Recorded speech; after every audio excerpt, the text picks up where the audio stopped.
लियावर सादिया की मुलाकात यूनिवर्सिटी में हुई थी। शुरू में दोनों सिर्फ अच्छे दोस्त थे, मगर वक्त के साथ साथ उनकी दोस्ती खास बन गई।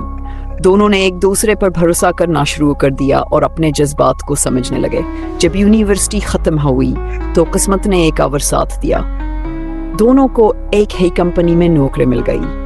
जिंदगी खुशी गुजरने लगी और फिर एक दिन उन्होंने अपने रिश्ते को एक नया नाम दिया। शादी सादिया ने नौकरी छोड़ दिया और घर संभालने लगी। अली अपने बीवी का बहुत ख्याल रखता और दोनों की मोहब्बत और भी गहरी हो गई। मगर फिर एक दिन अलिया एक हौलनाक हादसे का शिकार हो गया। इस हादसे ने इसकी जिंदगी ही बदल दी। न सिर्फ वो चलने के काबिल रहा, बल्कि उसकी बीनाई भी चली गई।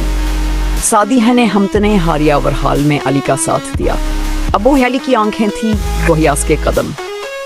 दोनों ने नई जिंदगी शुरू। सादिया हर लम्हे अली का ध्यान रखती था, कहो ही हम महसूस न करे, कहो हम मजूर है। मगर घर के हालात अब गड़ने लगे। तब सादिया ने फैसला किया, कहो दोबारा नौकरी करेगी। इसने मेहनत की, नौकरी हासिल की और अब वो दिन में काम करती या रात में अली का ख्याल रखती। लेकिन वक्त के साथ साथ सादिया के पास इतनी जिम्मेदारियां आ गए, कहो अली को ज्यादा होत नहीं दे पाती। अली चिड़चिड़ा हो गया, वह हर बात पर झगड़ने लगा। सादिया को समझ नहीं आ रहा था कि अली को क्या हो गया है। मोहब्बत की जगह बेशक झगड़े और तलखीने ले लेती।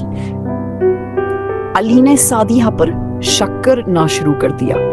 वो समझने लगा कि सादिया किसी और में दिलचस्पी लेने लगी है। सादिया अली के रवैये से तंग आकर खामोश रहने लगी। दिन महल वालों ने अली की जोर जोर से चीखने की आवाज सुनी। जब वो अंदर आए तो सादिया को बाथरूम में मरता पाया। अली की दुनिया अंधेर हो गई। वह हर रहा था, चला रहा था, लेकिन कुछ कर न सका। पुलिस ने तफ्तीश शुरू की।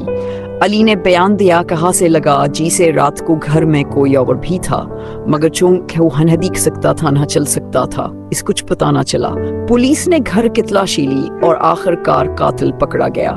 पुलिस अली को भेले जाने लगी, लेकिन अली चीखता रहा, कहो हबे कसूर है, लेकिन सबूत के खिलाफ थे। अली को यह भी नहीं पता था कि सादिया बाथरूम में कपड़ों पर रंग डाल रही थी और इस युक्त अनजाने में अली ने इसका गला घोंट दिया था। उसके हाथ पर रंग लगा जिसका इसे खुद बहल में न हुआ। एक हादसा, एक बीमारी, कुछ गलतफहमियां और एक खूबसूरत रिश्ता हो गया।